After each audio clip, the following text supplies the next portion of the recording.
Good morning, it's May 9th, and this is To My Liberal Friends. There are questions that have to be answered by Republicans as we begin the 2024 campaign for the presidency. First, can Donald Trump win? This will be his third campaign, and he won the first and lost the second. Second, will Donald Trump, if he is a nominee, drag down the rest of the Republican ticket? And third, can Donald Trump, if he were to win, effectively govern? Those are all questions that are legitimate, and I'll attempt to address them in order. On the question of can Donald Trump win, the answer to that question is mixed. In the recent ABC Washington Post poll, he has a lead over Joe Biden.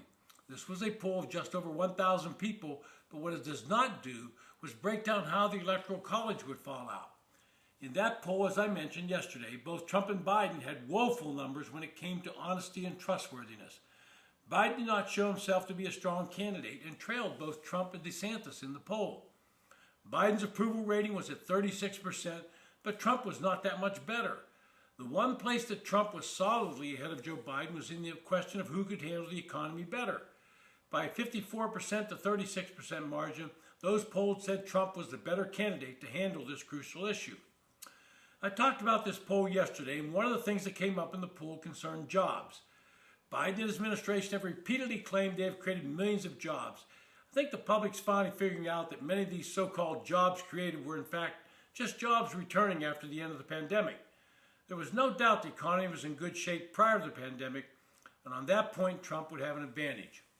Another figure that was of great concern to anyone supporting Biden would be his loss of support within the black community. In 2021, polling showed him with 81% of black voters supporting him. This recent poll showed that number dropping to 52%. The question has to arise deals with the Electoral College. If the black vote does not turn out and support Joe Biden in numbers he needs, he may lose key states such as Pennsylvania, Wisconsin, Michigan, Georgia, and Arizona. To lose those states, then Biden would lose to any Republican nominee. But then we have to look at another issue that's become more and more important in elections, and I'm talking about the abortion issue. Republicans have saddled themselves with some very difficult positions on this critical issue. The Washington Post poll showed that many voters feel it's a critical issue and it may determine their vote. This is particularly true with suburban women, black women, and educated white women. Trump or any other Republican would need to win back suburban women and put a dent in the Democratic lead in the other two categories. Trying to answer the question of whether or not Trump could win is a complicated one. If Biden's numbers continue to tank, then yes, Trump could pull out a victory. But if the abortion issue becomes more and more important to these key block of voters, then Biden could pull out a victory in the key states I've mentioned. That being said, I would have to rate the Biden-Trump race right now as a 50-50 toss-up. That leads us to the second question of how a Donald Trump-led Republican ticket would fare. In the midterms, those candidates backed by Trump became a disaster. Republicans had chances to win multiple Senate seats and failed over and over. House Republicans were looking for a red tsunami, only to find it was a ripple, and they hold a slim majority. In the post-election polling, it showed that Trump's influence on voters in the down-ballot races was critical. It was not positive for Republicans.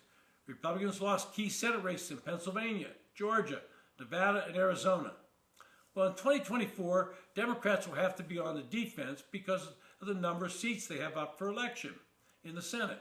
Once again, Republicans have chances to win Senate seats in Pennsylvania, Nevada, Arizona, Montana, and Ohio. Winning 3 or 4 of these states would more than likely give them a majority in the Senate. In the House of Representatives, you can be sure the Democrats will focus on Trump in their campaign, and abortion will be their number one issue. Holding only a 4-seat majority, many of these races will be critical in who retains the speakership after the election. Will it be Kevin McCarthy or will it be Hakeem Jeffries? And that brings us to the final question of whether or not Donald Trump could effectively govern the United States should he be elected to another term.